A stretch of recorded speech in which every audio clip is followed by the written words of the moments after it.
નમસ્તે વિદ્યાર્થી મિત્રો, હું છું ધર્મેશ અને આજે આપણે જોવાના છે ધોરણ 10ની અંદર સામાજિક વિજ્ઞાન. આજે જે તમારું બોર્ડનું પેપર જે લેવામાં આવ્યું છે સામાજિક વિજ્ઞાનનું, એનું પેપર સોલ્યુશન અહીંયા આપવામાં આવ્યું છે.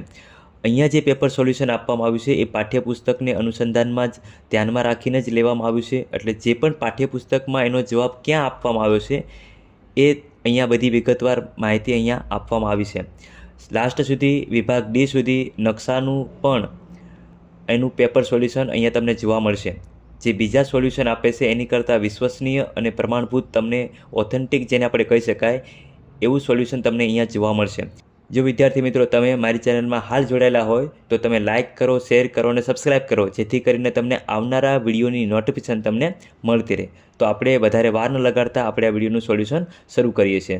સૌથી પહેલાં આપણે વિભાગ એથી શરૂઆત કરીશું. વિભાગ એ છે એ 24 માર્કનો છે અને 24 માર્કનું તમે જોઈ શકશો કે નીચે આપેલા 1 થી 24 પ્રશ્નોના માગ્યા મુજબ જવાબ લખવાના છે. એટલે દરેકનો 1 ગુણ રહેશે.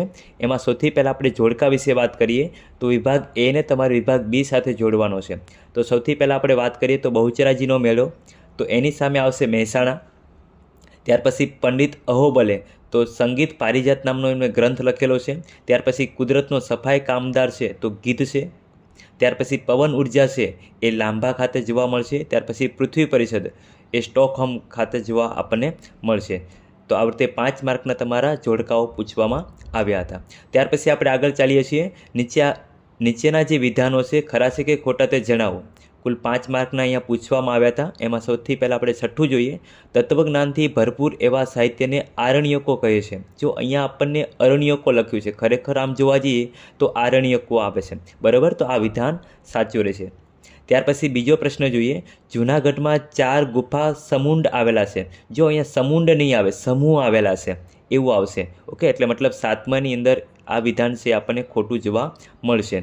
ત્યાર પછી આપણે આગળ ચાલીએ છીએ. 8મો પ્રશ્ન.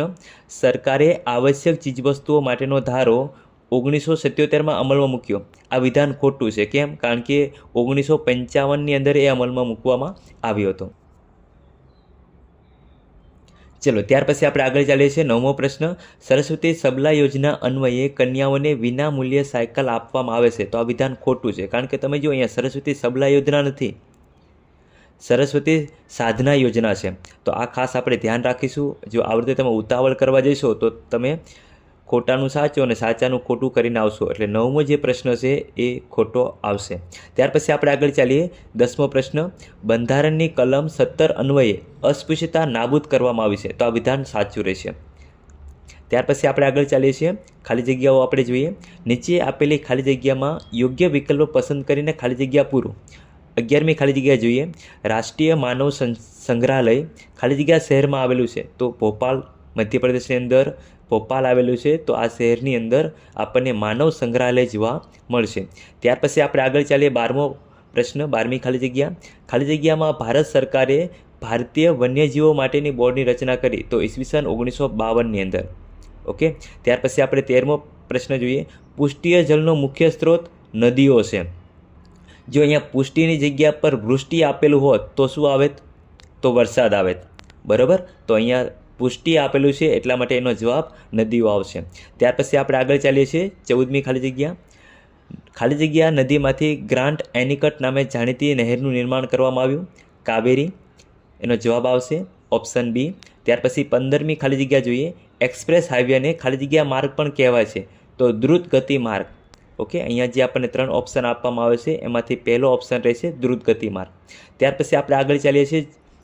જોડકાઓ પાછા આવે છે અહીંયા. જે જો કે નીચે આપેલા વિકલ્પોમાંથી સાચો વિકલ્પ આપણે પસંદ કરવાનો છે. અહીંયા કુલ આપણને નીચે પણ કુલ 4 ઓપ્શન આપેલા છે ABCDની અંદર. હવે તમારે એ ને તમારે બી સાથે જોડવાનું છે. તો જુઓ અહીંયા રાષ્ટ્રીય સંગ્રહાલય જે છે તો એમાં જો એકમાં ડી આવશે, ન્યૂ દિલ્હી, નવી દિલ્હીની અંદર રાષ્ટ્રીય સંગ્રહાલય આવેલું છે. ત્યાર પછી સાલારગંજ છે તો એમાં 2માં સી, હૈદરાબાદની અંદર સાલારગંજ. ત્યાર પછી વડોદરા મ્યુઝિયમ તો 3ની અંદર બી આવશે. ઓકે, અહીંયા તમે જોઈ શકો છો વડોદરા, મતલબ તમે આમ પણ જોઈને ટીક કરી શકતા હતા. ત્યાર પછી લાલભાઈ દલપતભાઈ સંગ્રહાલય છે તો એ અમદાવાદમાં આવેલું છે. ઓકે, તો અહીંયા જે બી છે એનો જવાબ આવશે. ત્યાર પછી આપણે આગળ ચાલીએ છીએ. 17મો પ્રશ્ન.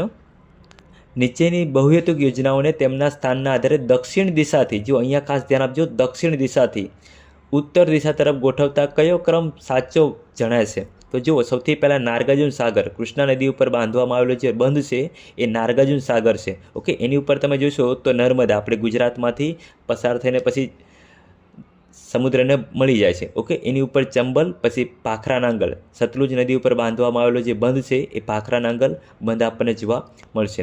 ત્યાર પછી આપણે આગળ ચાલીએ છીએ. 18મો પ્રશ્ન, ભારતમાં લગભગ કેટલા ટકા જળ સિંચાઈ માટે ઉપયોગી છે? ઓકે, તો એનો જવાબ આવશે 84%. ત્યાર પછી 19મો પ્રશ્ન, ઉત્પાદનના ત્રણેય સાધનો એટલે કયા? જમીન, મૂડી, શ્રમ. હવે આ ત્રણેય સાધનોને યોજનાપૂર્વક જોડવાની કામગીરી શું કહેવાય? તો એને આપણે નિયોજન કહીશું. નિયોજન મતલબ આયોજન, મેનેજમેન્ટ આપણે જેને કહીએ છીએ તે. ત્યાર પછી 20મો પ્રશ્ન જોઈએ, કઈ પદ્ધતિને મુક્ત અર્થતંત્ર કહે છે? જો બજાર પદ્ધતિને આપણે મુક્ત અર્થતંત્ર તરીકે આપણે ઓળખીએ છીએ. ત્યાર પછી આપણે આગળ ચાલીએ. નીચેના પ્રશ્નના 1-2 શબ્દોમાં જવાબ લખો. જો સૌથી પહેલો જે પ્રશ્ન પૂછવામાં આવ્યો છે કે ભારતનો કુલ કેટલા કિલોમીટર દરિયા કિનારો જોવા મળે છે? હવે આમાં આપણને 2 વસ્તુ જોવા મળે છે. ઘણી બધી જગ્યા પર તમને 7,516 પણ આપેલું છે અને 7,517 પણ આપેલું છે. તો તમે આમાંથી બંને પણ કરશો તો પણ એ સાચું રહેશે. તો અહીંયા એનો મેં જવાબ 7,517 કિલોમીટર આપેલો છે. ત્યાર પછી આપણે આગળ ચાલીએ છીએ. 22મો પ્રશ્ન, ગુજરાતનું 12 માસ ખુલ્લું રહેતું બંદર કયું છે? તો એ જવાબ આવશે પોરબંદર. ત્યાર પછી 23મો પ્રશ્ન, વિકાસશીલ રાષ્ટ્રોની મુખ્ય આર્થિક પ્રવૃત્તિ કઈ છે? જો વિકાસશીલ તંત્રના જે લક્ષણો છે એની અંદર તમને આનો જવાબ જોવા મળશે. ઓકે, 23મા પ્રશ્નની અંદર જે એનો ખેતી છે એ જવાબ આવશે. ત્યાર પછી 24મો પ્રશ્ન, શિક્ષણ, બેન્કિંગ, વીમા કંપનીઓ વગેરેની કામગીરીઓનો સમાવેશ કયા ક્ષેત્રમાં થાય છે? તો એ સેવા ક્ષેત્ર રહેશે. જે પ્રાથમિક, માધ્યમિક અને સેવા ક્ષેત્ર છે ને, તો એમાંનું જે છેલ્લું અને લાસ્ટ છે એ સેવા ક્ષેત્ર એનો જવાબ આવશે. ત્યાર પછી આપણે વિભાગ બી તરફ જોઈએ છીએ. વિદ્યાર્થી મિત્રો, અહીંયા મેં કયા ચેપ્ટરમાંથી એ પ્રશ્ન લેવામાં આવ્યો છે એ ચેપ્ટર સાથે અહીંયા મેં મૂકેલું છે, એટલે આ ખાસ ધ્યાન રાખજો. ઓકે, ચલો જોઈએ છીએ. જો અહીંયા પ્રશ્ન તમે જોઈ શકો છો કે 25 થી 37 પ્રશ્નોના 13 પ્રશ્નોમાંથી કોઈ પણ 9ના જ તમારે જવાબ લખવાના છે. ઓકે, એટલે આપણે બધા જ પ્રશ્નોના જવાબ આપણે લખી દેવાના નથી અને દરેકના 2 ગુણ રહેવાના છે. તો ચલો આપણે જોઈએ.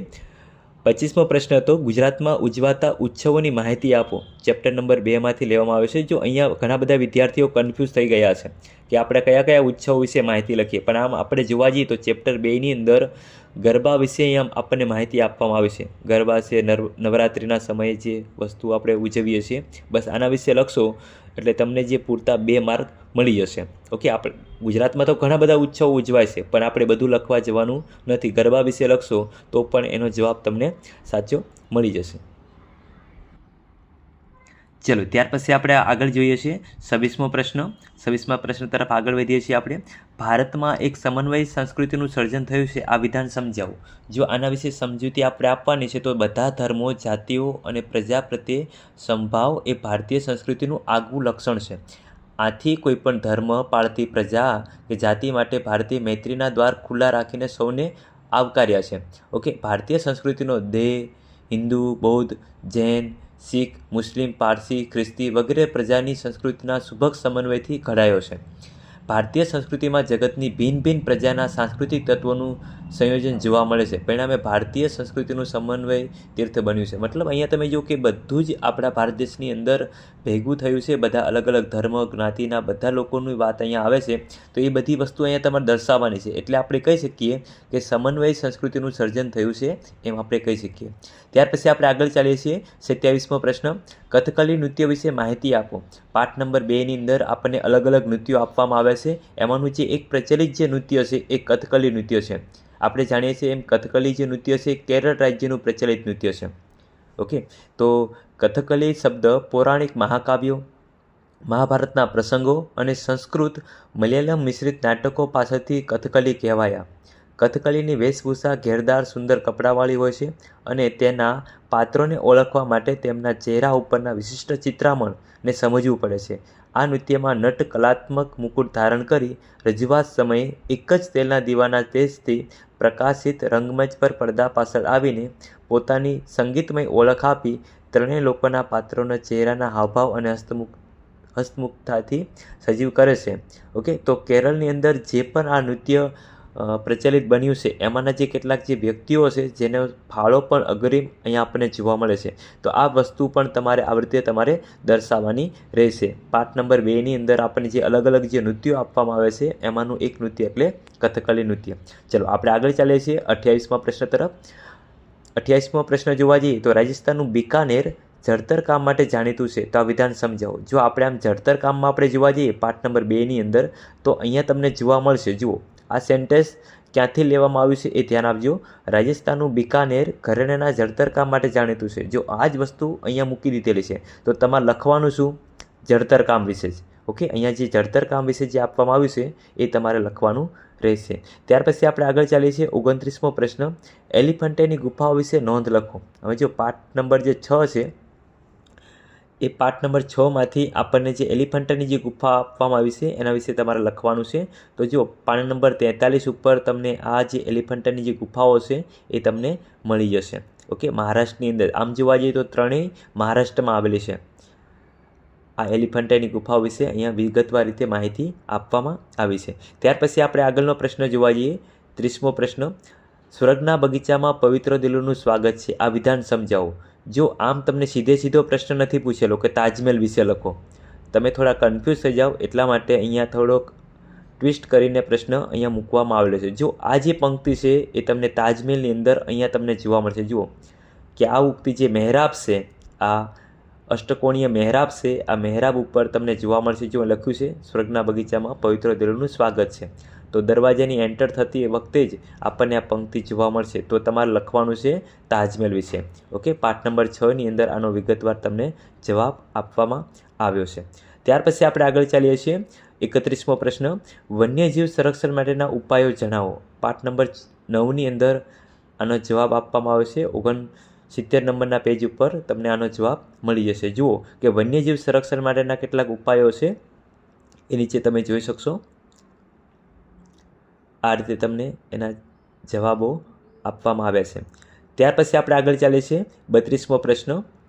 પારિભાષિક શબ્દોનો અર્થ આપો. જો સૌથી પહેલાં આપેલું છે સૌર ઉર્જા. હવે આ એક એવો પ્રશ્ન છે કે જે તમે પોતાની રીતે પણ લખી શકો તો પણ તમારો જે આન્સર છે એ સાચો પડશે. પાઠ નંબર 12ની અંદર સૌર ઉર્જા તો આપણને ખબર પડે કે સૂર્યમાંથી જે મેળવવામાં આવતી જે ઉર્જા છે એને આપણે સૌર ઉર્જા કહીએ, પણ જો પાઠ્યપુસ્તકના સંદર્ભમાં આપણે જોવા જઈએ તો આ રીતે આપણને અહીંયા બતાવવામાં આવેલું છે. ત્યાર પછી આપણે જોઈએ તો ભરતી ઉર્જા. ઓકે, સમુદ્રના મોજા દ્વારા જે આપણને ભરતી અને ઓટ આવે છે તો એમાં આપણે ભરતી ઉર્જા વિશે લખવાનું છે. જો આમ સૂર્ય અને ચંદ્રના ગુરુત્વાકર્ષણ બળના કારણથી જે પૃથ્વીની સપાટી પરના મોટા ભાગના સમુદ્રમાં ભરતી ઓટની પ્રક્રિયા સતત ચાલતી રહેતી હોય છે. ઓકે, આવી વિગતવાર રીતે માહિતી તમે આટલું લખશો તો પણ તમને એના માર્ક્સ મળી જશે. 33મો પ્રશ્ન. શીશાનો ઉપયોગ લખો. ચલો જોઈએ છીએ આપણે શીશું. તો અહીંયા લખ્યું છે શીશાની ધાતુને ગેલેના કહે છે, પણ આપણે લખવાનું શું છે? શીશાનો ઉપયોગ લખવાનો છે. જો ચોપડીની અંદર આનો ઉપયોગ લખ્યો છે કે મિશ્ર ધાતુ બનાવવા વીજળીના તાર, રંગ, શસ્ત્રો, કાચ, રબર તથા સ્ટોરેજ બેટરીની બનાવટમાં થાય છે. તો આ રીતે તમારે 33નો જે જવાબ છે એનો ઉપયોગ જ ખાલી લખવાનો છે. આ બધું બીજું લખવા બેસવાનું આપણે નથી, માત્ર તેનો ઉપયોગ લખશો તો પણ એનો જવાબ તમારો કન્ફર્મ થઈ જશે. ત્યાર પછી આપણે આગળ ચાલીએ છીએ 34મો પ્રશ્ન. મને ઓળખો અને લખો. જો અહીંયા ટસર. હવે જો રેશમી કાપડની અંદર આપણે જોવા જઈએ તો રેશમના જે 4 પ્રકારો છે, રેશમનું ઉત્પાદન થાય છે એ 4 રીતે આપણને થતું જોવા મળે છે. જુઓ શેતુર, ઈરી, ટસર અને મુગા. એમાંથી એક શબ્દ અહીંયા તમને મૂકેલો છે ટસર. તો પાઠ નંબર 13ની અંદર આનો જવાબ આપવામાં આવ્યો છે. જો અહીંયા લખ્યું છે રેશમી કાપડ, તો આપણે ટસર જે છે એ આ રીતે લખી દેવાનું આપણે કે ભારતમાં 4 પ્રકારનું રેશમનું ઉત્પાદન થાય છે એમાંનું એક પ્રકાર એટલે ટસર. ઓકે, આ રીતે તમે લખશો તો પણ તમને એ માર્ક્સ મળી જશે. ત્યાર પછી આપણે આગળ ચાલીએ. પાઠ નંબર 13નો જ આ બીજો પ્રશ્ન છે SAIL. હવે તમે જો અહીંયા ટેક્સ્ટ બુકની અંદર તમને અહીંયા બતાવવામાં આવ્યું છે કે SAIL એટલે શું? તો જુઓ steel authority of India limited. તમે આ રીતે પહેલાં લખી દો steel authority of India limited. તો લોખંડ પોલાદના ઉત્પાદનમાં વિશ્વમાં જે ભારતનું જે સ્થાન છે એ 5મું છે, અને જે ટાટા સિવાયના લોખંડ ઉત્પાદનના કારખાનાનો જે વહીવટ છે એ આમને SAIL છે એને આપવામાં આવ્યો છે. ઓકે, તો આ રીતે તમારે લખવાનું રહેશે. ત્યાર પછી 35મો જે પ્રશ્ન છે ઇલેક્ટ્રોનિક્સ ઉદ્યોગ વિશે સમજાવો. તો પાઠ નંબર 13ની અંદર ઇલેક્ટ્રોનિક્સ જે ઉદ્યોગ છે એ આપવામાં આવ્યો છે. તો આટલી જે માહિતી છે પાના નંબર લગભગ 109 ઉપર આ પાઠ્યપુસ્તકમાં આપવામાં આવ્યું છે, તમે ચેક કરી શકો છો પોતાના પાઠ્યપુસ્તકની અંદર, તો આ વખતે એનો જવાબ રહેશે. ત્યાર પછી આપણે આગળ ચાલીએ છીએ.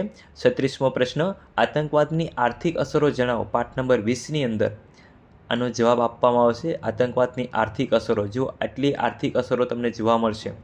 આતંકવાદી પ્રવૃત્તિ જે કરનાર જે લોકો છે એના કારણથી આર્થિક બાબતોમાં કઈ રીતે નુકસાન થાય છે, તો આર્થિક અસરો તમને અહીંયા આ રીતે આપવામાં આવી છે. તમે અહીંયા વિડીયોને સ્ટોપ કરીને સ્ક્રીનશોટ પણ લઈ શકો છો. ચલો આગળ જોઈએ છીએ આપણે 37મો પ્રશ્ન, ફક્ત અનુસૂચિત જનજાતિ માટેની બંધારણીય જોગવાઈ લખો. જો વિદ્યાર્થી મિત્રો અહીંયા ધ્યાન આપજો, જનજાતિ માટેની છે. જો અહીંયા પાઠ્યપુસ્તકની અંદર આપણને જાતિ માટેની પણ છે અને જનજાતિ માટેની પણ આપવામાં આવી છે, તો આપણે આ ખાસ વસ્તુ ધ્યાન રાખવાની છે. પાઠ નંબર 20ની અંદર આપણને અહીંયા બતાવવામાં આવ્યું છે. ઓકે, તો જનજાતિ માટેની યોજનાઓ તમને આ રીતે જોવા મળશે પાઠ નંબર 20માં. ત્યાર પછી આપણે આગળ ચાલીએ છીએ વિભાગ Cની અંદર. વિભાગ C છે એ તમે જુઓ કે દરેકના 3 માર્ક રહેશે. અહીંયા આપણને 38થી 46 સુધી કુલ 9 પ્રશ્નો, તમારે એમાંથી કોઈ પણ 6 પ્રશ્નોના જવાબ લખવાના છે. 9માંથી કુલ કેટલા લખવાના છે? 6 માર્કના જે પ્રશ્નો છે, મતલબ 6 પ્રશ્નો છે તમારે લખવાના છે, મતલબ દરેકના 3 ગુણ રહેશે. અને વિભાગ C છે એ 18 માર્કનો આપણને જોવા મળશે. તો એમાંનું આપણે જોઈએ તો અહીંયા તમને ચિત્ર બતાવવામાં આવ્યું હતું કે નીચેનું ચિત્ર જોઈને સવાલોના જવાબ આપો. જો અહીંયા તમને જે ચિત્ર આપવામાં આવ્યું છે એ જુઓ, કયું ચિત્ર છે? ઘણા બધા કન્ફ્યુઝ થઈ ગયા છે કે સર આવું ચિત્ર અમે જોયું નથી, પણ પાઠ્યપુસ્તકનું ચિત્ર લઈને મૂકવામાં આવ્યું છે. તમે જો ધ્યાનથી જોશો તો તમને ખ્યાલ આવી જશે. જો અહીંયા આપણને કેટલાક પ્રશ્નો પૂછેલા છે કે આપેલ ચિત્ર કયા સ્થાપત્યનું છે, તો જો કોણાર્કના સૂર્ય મંદિરનું છે.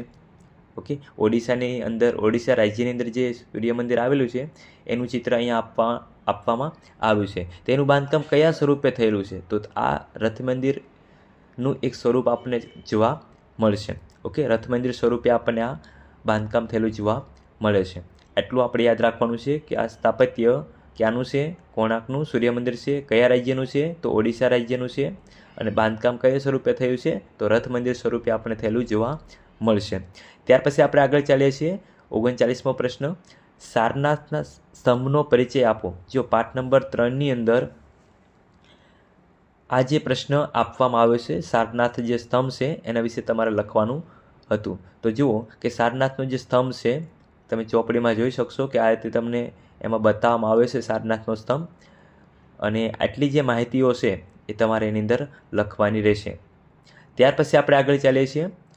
40મો પ્રશ્ન, વલ્લભી વિદ્યાપીઠ વિશે જણાવો. પાઠ નંબર 4ની અંદર ભારતનો જે સાહિત્યિક વારસો છે, આ સાહિત્યિક વારસાની અંદર જે 4 વિદ્યાપીઠોમાંની એક વિદ્યાપીઠ એટલે વલ્લભી વિદ્યાપીઠ, જે ગુજરાતમાં આવેલી છે. ઓકે, ગુજરાતમાં પણ ભાવનગરની અંદર આ વલ્લભી વિદ્યાપીઠ વિશે આપણને અહીંયા માહિતી આપવામાં આવી છે. ઓકે, જોઈ શકો છો અહીંયા તમે વલ્લભી વિદ્યાપીઠ વિશે માહિતી છે એ આવી રીતે પાઠ્યપુસ્તકની અંદર આપવામાં આવી છે. તો આવી રીતે તમારે મુદ્દા પાડીને લખવાની છે. એવું નથી કે અહીંયા જે તમને આવી રીતે આપેલી છે એવી ને એવી રીતે આપણે લખી નાખીએ. તમે મુદ્દા પાડીને લખશો તો તમને પૂરેપૂરા માર્ક્સ છે એ મળવાની સંભાવના છે. ઓકે, ત્યાર પછી છે 41મો પ્રશ્ન, ભૂમિ સંરક્ષણના ઉપાયો લખો. પાઠ નંબર 8ની અંદર આના કેટલાક ઉપાયો છે આપણને બતાવવામાં આવ્યા છે. જુઓ, ભૂમિ સંરક્ષણના ઉપાયો છે. આટલા મુદ્દા તમે લખશો તો પણ તમને પૂરતા માર્ક્સ મળી જશે. ઓકે, ભૂમિ સંરક્ષણના ઉપાયો, કે ભૂમિનું સંરક્ષણ આપણે કેવી રીતે કરવું જોઈએ એ વસ્તુ તમને બતાવવામાં આવી છે. ત્યાર પછી આપણે આગળ ચાલીએ છીએ. 42મો પ્રશ્ન, રણ પ્રકારની જમીન ઓછી ફળદ્રુપતા ધરાવે છે, કારણ આપો. પાઠ નંબર 8ની અંદર આપણને આનો પ્રશ્નનો જવાબ આપવામાં આવ્યો છે. જુઓ, રણ પ્રકારની જમીન ફળદ્રુપતા ધરાવે છે, તો તમે જુઓ કે આપણે રણ પ્રકારની જમીન વિશે જ લખવાનું છે. જે ફળદ્રુપતા ધરાવે છે તો આપણે લખશું કેના વિશે? રણ પ્રકારની જમીન વિશે. ઓકે, ચલો ત્યાર પછી આપણે આગળ ચાલીએ છીએ પ્રશ્ન નંબર 43 તરફ. વૈશ્વિકીકરણ વિશે ટૂંક નોંધ લખો. પાઠ નંબર 16ની અંદર આપણને વૈશ્વિકીકરણ વિશે આપવામાં આવ્યું છે. તો જોઈ શકો છો કે વૈશ્વિકીકરણ વિશે જ્યારે ટૂંક નોંધ આપવામાં આવી છે તો તમારે વૈશ્વિકીકરણ વિશે બધું જ લખવાનું રહેશે. ઓકે, વૈશ્વિકીકરણ કોને કહેવાય, વૈશ્વિકીકરણની અસરો, એના લાભ, એના ગેરલાભ, બરાબર, આટલું તમે લખશો ત્યારે તમને જે પૂરતા માર્ક્સ એના મળશે. ઘણા બધા વિદ્યાર્થીઓ વૈશ્વિકીકરણ વિશે થોડુંક ટૂંકમાં લખીને આવતા રહ્યા હશે, પણ તમારે એટલું લખવાનું નથી. તમારે એની અસરો, લાભ અને ગેરલાભ છે એ તમારે લખવાના રહેશે. ત્યાર પછી જોઈએ આપણે 44મો પ્રશ્ન, નીચે આપેલા ચિત્રોને ઓળખી તેના પૂરા નામ લખો. હવે ઘણા બધા વિદ્યાર્થીઓને આ બંને તો આવડ્યા હશે, પણ જે આ વચ્ચેનું જે આપવામાં આવ્યું છે એમાં થોડાક આપણે કન્ફ્યુઝ થઈ ગયા છું. તો જોઈ લઈએ આપણે એના પ્રશ્નનો જે જવાબ છે એ શું આવે છે. તો જો અહીંયા ISI મતલબ એનું જે પૂરું નામ છે એ ઇન્ડિયન સ્ટાન્ડર્ડ ઇન્સ્ટિટ્યૂટ. ઓકે, પાઠ નંબર 18ની અંદર આ આપવામાં આવ્યું છે. ત્યાર પછી જુઓ કે HACCP મતલબ એનો જે અર્થ આપણે જોવા જઈએ તો hazard analysis and critical control point. Okay, એ રીતે એનો જવાબ આવશે. ત્યાર પછી તમે જુઓ કે અહીંયા માનક પથદર્શક આપવામાં આવ્યું છે મતલબ BIS. ઓકે, જુઓ bureau of Indian standards. Okay, ISI છે એ પછી આપણે કયા નામથી ઓળખાય છે? BIS તરીકે ઓળખાય છે. તો આપણે એનું પૂરું નામ છે આપણે અહીંયા લખવાનું છે, બ્યુરો ઓફ ઇન્ડિયન સ્ટાન્ડર્ડ્સ. ત્યાર પછી આપણે આગળ ચાલીએ છીએ 45 નંબરના મતલબ 45 નંબરનો જે પ્રશ્ન છે એની તરફ આગળ ચાલીએ. ભાવ વધારાના કારણો જણાવો. પાઠ નંબર 18ની અંદર આપણને આ ભાવ વધારો જોવા મળશે. તો ભાવ વધારાના તમારા કારણો લખવાના છે. જો ભાવ વધારાના કારણો લખવા જાઓ તો તમે આમ જોઈશો તો ઘણા બધા છે. એમાંનું જે પહેલું કારણ સૌથી મોટું છે તો તમારે ટૂંકમાં લખવાનું છે.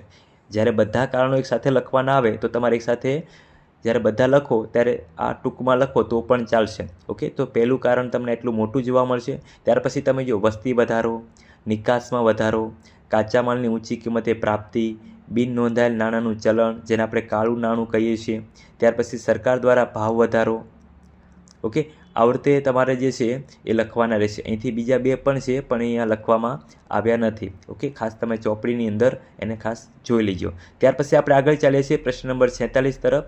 મહિલાઓના કલ્યાણ માટે ભારત સરકારે કઈ કઈ યોજનાઓ અમલમાં મૂકી છે? તમે જો પાઠ નંબર જે 19 છે માનવ વિકાસની અંદર આપણને આ કેટલીક કલ્યાણકારી યોજનાઓ આપવામાં આવી છે. તો આપણે જોઈએ મહિલા કલ્યાણકારી યોજનાઓ અહીંયા તમને બતાવવામાં આવી છે. આ યોજનાઓ આ જ તમારે લખવાની છે. આની સિવાય પણ બીજી ઘણી બધી આપવામાં આવી છે પણ એ બીજી લખવાની નથી. તમે જો આ લખી હશે તો તમને માર્ક્સ પૂરતા મળશે. ત્યાર પછી આપણે આગળ ચાલીએ છીએ વિભાગ D તરફ. વિભાગ D છે એ 20 માર્કનો છે. દરેકના 4 ગુણ રહેશે. એમાં જુઓ 47મો પ્રશ્ન.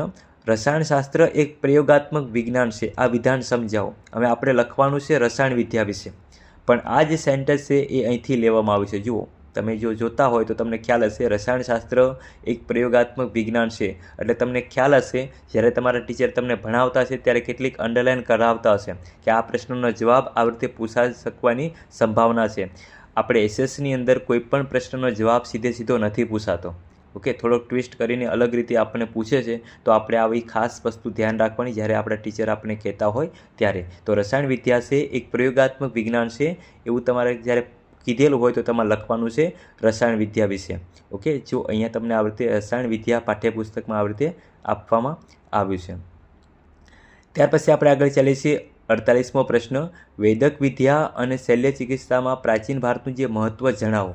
તો પાઠ નંબર જે 5 છે આ પાઠ નંબર 5ની અંદર વૈદક વિદ્યા અને શલ્ય ચિકિત્સા આપવામાં આવી છે. તો વિગતવાર રીતે તમારે આમાં જે રીતે આપવામાં આવ્યું છે એ રીતે વૈદક વિદ્યા અને શલ્ય ચિકિત્સા વિશે લખવાનું રહેશે. કોઈપણ વિદ્યાર્થીને જો લખવું હોય તો પોતે સ્ક્રીનશોટ લઈ લે અથવા તો વિડીયોને સ્ટોપ કરી દે અને પછી પોતે લખી શકે છે. ચલો આપણે આગળ ચાલીએ છીએ ફટાફટ. ત્યાર પછીનો જે પ્રશ્ન છે 49મો પ્રશ્ન છે. ભારતમાં કૃષિના પ્રકારો કયા કયા છે તેની વિસ્તૃત સમજ આપો. પાઠ નંબર 10ની અંદર ભારતનો જે કૃષિ પાઠ છે આ કૃષિ પાઠમાંથી આ પ્રશ્ન લેવામાં આવ્યો છે. તો કૃષિના પ્રકારો તમારે લખવાના છે. કયા કયા છે એ પણ તમે લખી શકો છો. કૃષિના પ્રકારો વિશે થોડીક આવી વાત કરીને પછી દરેક મુદ્દા વાઇઝ તમારે લખવાનું રહેશે. એમાં જીવન નિર્વાહ ખેતી, સૂકી ખેતી, ત્યાર પછી આદ્ર ખેતી, સ્થળાંતરિત ખેતી, બાગાયતી ખેતી, સઘન ખેતી. ઓકે, આવી રીતે જે કૃષિના જે પ્રકારો છે એ કુલ 6 અહીંયા આપવામાં આવ્યા છે. તો આવી રીતે કૃષિના જે પ્રકારો આપણે 6 કુલ લખવાના રહેશે. હવે તમારે પોતે વિચારવાનું છે કે આપણે શું લખીને આવ્યા, ખરેખર ચોપડીની અંદર શું આપવામાં આવ્યું હતું અને આપણે શું લખીને આવ્યા. જો આવી રીતે વિચારશો તો તમને સારી માહિતી પ્રાપ્ત થઈ જશે. ત્યાર પછી આપણે 50મો પ્રશ્ન જોઈએ. ભારતીય કૃષિ ક્ષેત્રે થયેલા તકનીકી સુધારાઓ. તકનીકી મતલબ જે ટેકનિકલ જે સુધારાઓ છે એ ટેકનિકલ સુધારાઓ આપણે લખવાના રહેશે. પાઠ નંબર 10ની અંદર આનો ખાસ જવાબ આપવામાં આવ્યો છે. અહીં નીચે એનો જવાબ અહીં મૂકેલો છે. ચલો ત્યાર પછી આપણે આગળ ચાલીએ છીએ. અહીંયા પણ તમે વિડીયોને સ્ટોપ કરીને તમે જોઈ શકશો. ત્યાર પછી આપણે આગળ ચાલીએ. 51મો પ્રશ્ન. ગરીબી નિવારણ માટે સરકાર દ્વારા શરૂ કરવામાં આવેલા કોઈપણ 5 યોજનાઓના નામ લખી નીચે આપેલ યોજનાની સમજ આપો. જો તમારે અહીંયા કુલ કેટલી 5 યોજનાના નામ લખવાના છે યાદ રાખજો, તમારે કુલ કેટલી 5 યોજનાના નામ લખવાના છે અને નીચે આપેલી જે યોજના વિશે તમારે લખવાનું રહેશે. તો તમે જો અહીંયા મા અન્નપૂર્ણા યોજના પાઠ નંબર 17ની અંદર આપવામાં આવી છે. એનો જવાબ મા અન્નપૂર્ણા યોજના વિશેનો લખેલો છે. ઘઉં કેટલા કિલો અને ચોખા કેટલા કિલો અને બરાબર કુલ કેટલા કિલો અનાજ આપવામાં આવે છે એ બધી વસ્તુ અહીંયા બતાવવામાં આવી છે. ત્યાર પછી જોઈએ સેન્દ્રિય ખેતીને પ્રોત્સાહન. ઓકે, પાઠ્યપુસ્તકની અંદર આવડે છે સેન્દ્રિય ખેતીને જે પ્રોત્સાહન છે મતલબ 5, આની ઉપર જ આપવામાં 7 નંબર છે અને ત્યાર પછી છે અહીંયા 5 નંબર. પાઠ્યપુસ્તકમાં તમે જોશો એટલે તમને આ રીતે મળી જશે. ઓકે, ત્યાર પછી આપણે પ્રશ્ન જોઈએ છીએ 52મો, બેરોજગારીનો અર્થ આપી તેના મુખ્ય સ્વરૂપો વિશે સમજાવો. ઓકે, બેરોજગારીનો તમારે અર્થ આપવાનો છે, એના સ્વરૂપ વિશે તમારે સમજાવવાનું રહેશે. તો અર્થ તમને એ બતાવે છે કે બેરોજગાર કોને કહેવાય, બરાબર, અને એના કેટલાક જે સ્વરૂપો છે એ સ્વરૂપો અહીંયા બતાવવામાં આવે છે. ઋતુગત બેરોજગારી, ઘર્ષણજન્ય બેરોજગારી, માળખાગત બેરોજગારી, પ્રસન્ન કે છુપી બેરોજગારી, ઔદ્યોગિક બેરોજગારી અને છેલ્લે લાસ્ટ છે એ શિક્ષિત બેરોજગારી. તો જે શિક્ષિત બેરોજગારી છે એ વખતે તમારે લખવાની રહેશે. તો બેરોજગારીના અર્થ જણાવીને તમારે એના સ્વરૂપો લખવાના રહેશે. પાઠ નંબર 17ની અંદર આના આપણને જવાબ આપવામાં આવ્યા છે. ઓકે, ત્યાર પછી આપણે જોઈએ અહીંયા કેટલુંક વસ્તુ ખસી ગયું છે પણ હું નીચે ઉતારી લઉં છું અને તમને વધારે ખ્યાલ આવી જશે. જે બંધારણમાં આપેલા બાળકોના જે અધિકારો જણાવો. જો પાઠ નંબર 21ની અંદર આનો ખાસ જવાબ આપવામાં આવે છે કે બાળકોના અધિકારો કયા કયા છે. ઓકે, પાઠની જે શરૂઆત થાય છે ત્યાં તમને ત્યાં જોવા મળશે. ઓકે, આટલા તમને કુલ અધિકારો અહીંયા અલગ અલગ જોવા મળે છે. ત્યાર પછી આપણે જોઈએ 54મો પ્રશ્ન. ખાસ મેં એનો એવો પ્રયત્ન કર્યો છે કે તમને નકશા સહિતની જે સમજૂતી છે એ તમને મળી રહે. ઓકે, એટલા માટે મેં નકશો પણ બતાવેલો છે અને નકશામાં કયું સ્થળ ક્યાં આવેલું છે અથવા તો કઈ જમીન ક્યાં આવેલી છે એ મેં તમને બતાવવાનો પ્રયત્ન કર્યો છે. ચલો જોઈ લઈએ આપણે કાળી જમીન. જો કાળી જમીન તમે જોશો તો તમને આ રીતે ભારતના નકશાની અંદર એટલા મધ્ય ભાગની અંદર તમને જોવા મળશે અને આપણે ગુજરાતમાં પણ છે. ઓકે, વચ્ચેનો ભાગ છે પણ તમે કોઈ એક જગ્યા પર દર્શાવશો તો પણ એ ચાલશે, બધી જગ્યા પર તમારે દર્શાવવાની જરૂર નથી. ત્યાર પછી આપણે જોવા જઈએ તો પેરિયાર અભયારણ્ય. જો આ તમને કન્ફ્યુઝન કરે એવો પ્રશ્ન છે. પેરિયાર અભયારણ્ય છે પાઠ્યપુસ્તકમાં જોઈ જશો તો અહીંયા બતાવ્યું છે પણ ખરેખર એ જે છે પેરિયાર છે કેરળમાં આવેલું છે. બરાબર, અહીંયા તમારે ધ્યાન રાખવાનું છે. પેરિયાર અભયારણ્ય છે ક્યાં છે? કેરળમાં આવેલું છે. ત્યાર પછી જો મગફળી પકવતું જે રાજ્ય છે, મગફળીનું જે ઉત્પાદન છે એ આપણે ગુજરાતમાં સૌથી વધારે થાય છે મગફળીનું. ઓકે, મગફળીનું ગુજરાતમાં પણ ક્યાં વધારે? તો જૂનાગઢની અંદર. એટલે આ ભાગ મેં અહીંયા બતાવેલો છે. ત્યાર પછી જોવા જઈએ તો વિશાખાપટ્ટનમ. ઓકે, વિશાખાપટ્ટનમ છે એ અહીંયા આંધ્રપ્રદેશમાં આપણને જોવા મળશે. આ ભાગની અંદર આપણને અહીંયા જોવા મળશે વિશાખાપટ્ટનમ. ઓકે, તો આ રીતે તમારે જેટલા પણ જે સ્થળો છે એ તમારે અહીંયા બતાવવાના રહેતા હતા. હું એવી આશા રાખું છું કે તમને આ પેપર સોલ્યુશન ચોક્કસ પસંદ આવ્યું છે. જો પસંદ આવ્યું હોય તો તમે લાઇક કરો, શેર કરો અને સબસ્ક્રાઈબ કરો, જેથી કરીને તમને આવનારા વિડીયોની નોટિફિકેશન તમને મળતી રહે. જય હિન્દ.